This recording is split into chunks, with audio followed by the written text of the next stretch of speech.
चंबल ये सिर्फ एक नदी का नाम नहीं है। ये नाम है उन बीहड़ों का, उन घाटियों का, जहां सदियों से कानून नहीं, बागियों का राज चलता आया है। यहाँ की हवा में आज भी बारूद की गंध घुली हुई महसूस होती है। यहाँ की कहानियों में गोलियों की तड़तड़ाहट और घोड़ों की टापें आज भी गूंजती हैं। ये वो जमीन है जिसने ऐसे ऐसे डकैत पैदा किए जिनके नाम से सिर्फ पुलिस ही नहीं बल्कि सरकारें भी कांपती थीं।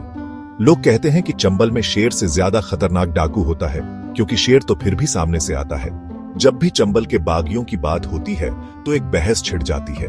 कोई कहता है मान सिंह से बड़ा कोई नहीं, तो कोई पान सिंह तोमर की बगावत को सलाम करता है।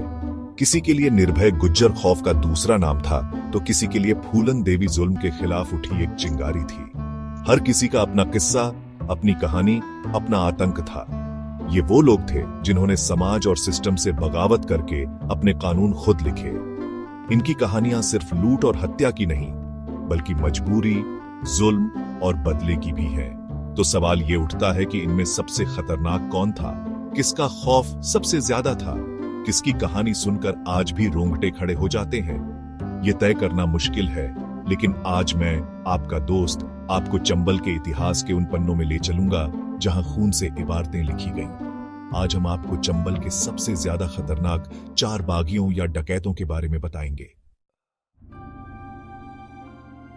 कहानी शुरू होती है उस आदमी से जिसे लोग डाकू नहीं, राजा मानसिंह कहते थे। साल था 1929, जब मानसिंह ने पहली बार बीहड़ों में कदम रखा था। जमीन के एक छोटे से टुकड़े के विवाद ने एक शरीफ आदमी को बागी बना दिया। लेकिन यह कोई मामूली बागी नहीं था। मानसिंह ने अपना एक उसूल बनाया था, लूटेंगे सिर्फ अमीरों को और मदद करेंगे गरीबों की। वो बेटियों की शादी कराता, भूखों को खाना खिलाता और किसी गरीब या औरत पर हाथ उठाने वाले को मौत की नींद सुला देता। उसके लिए चंबल ही उसकी रियासत थी और वो उसका बेताज बादशाह। पुलिस की फाइलों में उसके नाम 1112 डकैतियां और 125 कत्ल दर्ज थे। आगरा से लेकर मथुरा और चंबल के बीहड़ों तक उसका नाम ही काफी था। कहते हैं कि जब मानसिंह का गिरोह किसी गांव से गुजरता था तो लोग डरते नहीं थे, बल्कि उसके स्वागत में खड़े हो जाते थे। पुलिस ने उसके सर पर इतना बड़ा इनाम रखा था जो उस जमाने में किसी के लिए सोचना भी मुश्किल था। कई सालों तक बड़े बड़े पुलिस अफसर उसकी परछाई तक को नहीं छू पाए। वो बीहड़ों को अपनी हथेली की तरह जानता था और बीहड़ उसे अपने बेटे की तरह महफूज रखते थे। लेकिन हर कहानी का एक अंत होता है। साल 1955 में मध्य प्रदेश के भिंड में पुलिस ने मान सिंह और उसके बेटे सूबेदार सिंह को घेर लिया। एक जबरदस्त मुठभेड़ हुई। गोलियों की बौछार में चंबल का वो राजा हमेशा के लिए सो गया। लेकिन उसकी मौत के बाद भी चंबल के लोग उसे डाकू नहीं, अपना रॉबिन हुड मानते रहे। आज भी वहां के मंदिरों में उसकी मूर्ति की पूजा होती है। ये थी कहानी उस बागी की जिसने डर और इज्जत दोनों एक साथ कमाए।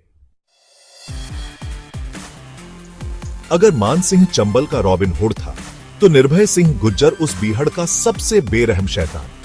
ये वो दौर था जब चंबल बदल रहा था। अब घोड़ों की जगह जीपें और देसी कट्टों की जगह AK-47 ने ले ली थी। निर्भय सिंह गुज्जर इसी नए दौर का डकैत था। उसके पास 70-80 डाकुओं का एक ऐसा गिरोह था जो किसी छोटी मोटी फौज से कम नहीं था। Bullet proof jacket, night vision दूरबीन और ऑटोमेटिक हथियार, ये सब उसके जखीरे का हिस्सा थे। वो सिर्फ एक डाकू नहीं, एक ब्रांड बन चुका था, खौफ का ब्रांड। उसका आतंक सिर्फ चंबल के बीहड़ों तक सीमित नहीं था। उत्तर प्रदेश और मध्य प्रदेश के सैकड़ों गांवों में उसका सिक्का चलता था। अपहरण, फिरौती, हत्या और बलात्कार, कोई ऐसा जुर्म नहीं था जो उसकी डायरी में न लिखा हो। कहते हैं कि वो इतना क्रूर था कि अपने ही गिरोह के लोगों को छोटी सी गलती पर मौत के घाट उतार देता था। उसने एक समानांतर सरकार बना रखी थी जहां उसका फैसला ही आखिरी कानून होता था। पुलिस टीमें उसे पकड़ने जाती, लेकिन उसके बिछाए जाल में खुद फंसकर लौट आती। उसका नेटवर्क इतना तगड़ा था कि पुलिस की हर हरकत की खबर उसे पहले ही मिल जाती थी। 2 दशकों से ज्यादा वक्त तक उसने चंबल पर राज किया। सरकारें बदल गईं, पुलिस अफसर बदल गए, लेकिन निर्भय का खौफ कम नहीं हुआ। आखिर साल 2005 में पुलिस को एक सुराग मिला। इटावा के पास अजितापुरा गांव में एक लंबे और धक्का देने वाले एनकाउंटर के बाद पुलिस की गोलियों ने चंबल के सबसे आधुनिक और क्रूर डकैत की कहानी का अंत कर दिया। उसकी मौत के बाद कई गांवों ने महीनों तक जश्न मनाया। ये इस बात का सबूत था कि उसका आतंक कितना गहरा था। हर बागी मजबूरी में हथियार नहीं उठाता, कुछ को हालात बगावत के रास्ते पर धकेल देते हैं।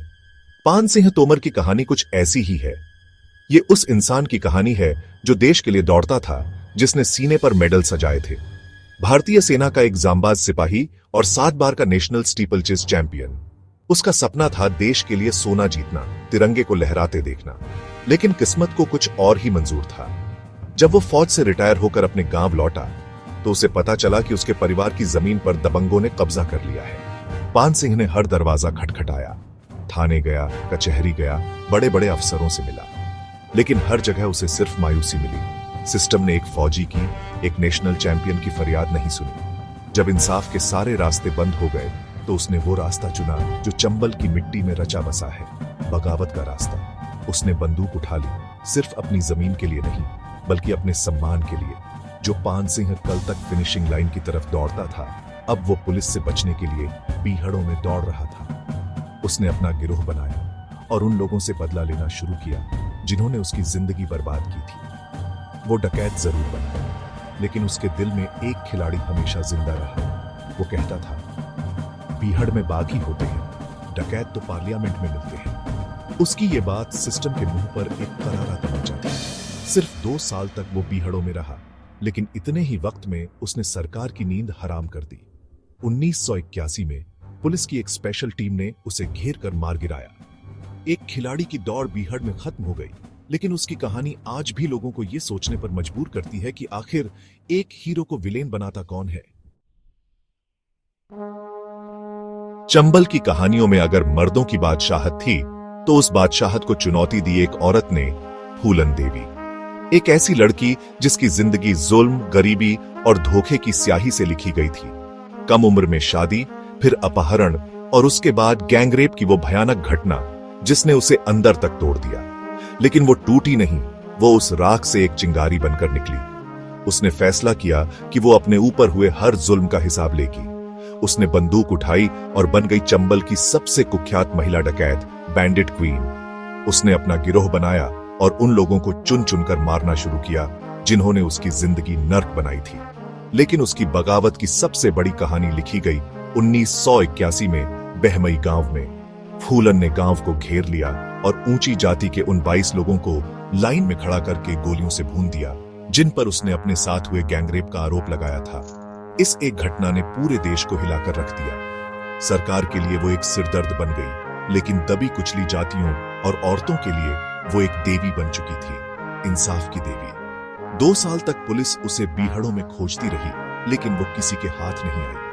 आखिरकार 1983 में उसने मध्य प्रदेश सरकार के सामने सरेंडर किया, पर अपनी शर्तों पर। उसने कहा कि वो पुलिस के सामने नहीं, बल्कि महात्मा गांधी और दुर्गा मां की तस्वीर के सामने हथियार डालेगी। 11 साल जेल में काटने के बाद वो बाहर आई और राजनीति में कदम रखा। वो 2 बार सांसद भी बनी, लेकिन किस्मत ने उसका पीछा नहीं छोड़ा। 2001 में दिल्ली में उसके घर के बाहर उसकी गोली मारकर हत्या कर दी गई। फूलन की कहानी जुल्म, बगावत और बदले की एक ऐसी दास्तान है जिसे सुनकर आज भी समाज को आईना देखना पड़ता है। तो ये थी चंबल के उन 4 सबसे खतरनाक बागियों की कहानी। मान सिंह, निर्भय गुज्जर, पान सिंह तोमर और फूलन देवी। हर किसी का अपना रास्ता, अपनी बगावत, अपना अंजाम। कोई मजबूरी में बागी बना, कोई जुल्म का बदला लेने, तो कोई सिर्फ अपना खौफ कायम करने के लिए। इनकी कहानियां हमें बताती हैं कि समाज और सिस्टम की एक छोटी सी गलती कैसे एक आम इंसान को बीहड़ों का बागी बना सकती है। ये वो लोग थे जिन्होंने कानून को अपने हाथ में लिया और अपनी किस्मत खुद लिखने की कोशिश की। इनकी कहानियों पर फिल्में बनी, किताबें लिखी गईं, लेकिन सवाल आज भी वही है, ये कौन थे? क्या ये सिर्फ बेरहम कातिल और लुटेरे थे, या अपने अपने वक्त के नायक जिन्होंने अन्याय के खिलाफ आवाज उठाई? इसका फैसला मैं आप पर छोड़ता हूं। चंबल आज भी है, बीहड़ आज भी है, लेकिन शायद अब वहां वैसे बागी नहीं है। वक्त बदल गया है, लेकिन ये कहानियां हमेशा जिंदा रहेंगी, हमें ये याद दिलाने के लिए कि जब इंसाफ का तराजू डगमगाता है तो बगावत जन्म लेती है। ये थे चंबल के वो डकैत जिनके नाम से पूरा इलाका कांपता था। इनमें से किसकी कहानी आपको सबसे ज्यादा चौंकाने वाली लगी? कमेंट में जरूर बताएं। और अगर आपको ये कहानी पसंद आई तो हमारे चैनल को सब्सक्राइब करना न भूलें, क्योंकि इतिहास के ऐसे ही अनसुने पन्ने हम आपके लिए लाते रहेंगे। अगली बार फिर मिलेंगे एक और अनसुनी दास्तान के साथ। तब तक के लिए इजाजत दीजिए।